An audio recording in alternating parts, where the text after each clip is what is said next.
với na Pentecost ni tak mai azai rong bol na ro pui tak nei tur ruat le hun pek du sak ni ka dong hi kalom mani ti rual chuan ani ne na han in mil deuh hla te hi han nei la ka tia ma se ka lo nei mia alova poni sela ka tia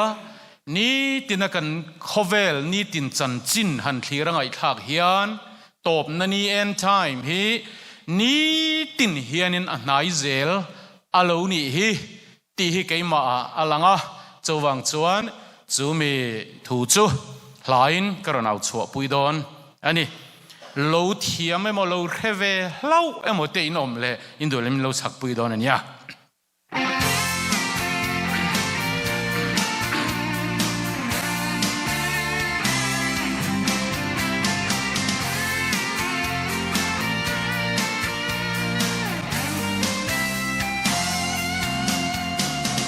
nikin ni hian nai zel thin ni tin nikin ni hian nai zel thi hun kal ta le hun kal mek lo kal tu ra kan pathian shilok a theng dik ni tin nin eng chen nge i mon zel don le ngai ven ro i that lai ni hian muang lova pan a hun ta e ni tinin nikin ni a nai zel si a lalpa ngai chuan kum sang khat po ni tin ni khat ang mai ani ni tin ni khat chau po ni tin an nikin ni tin nai tu ani nikin ni hi an nai zel thin ni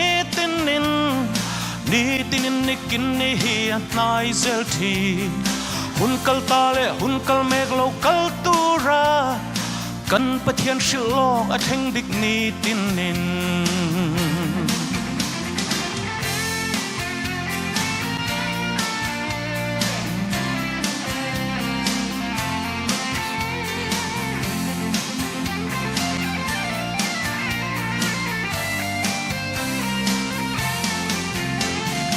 mi zong zong lo sim du wangin ni tin eng lai pon an nai reng kan chunga za angai zok thi ni tin a mi tin te lo sim du wangin eng chen nge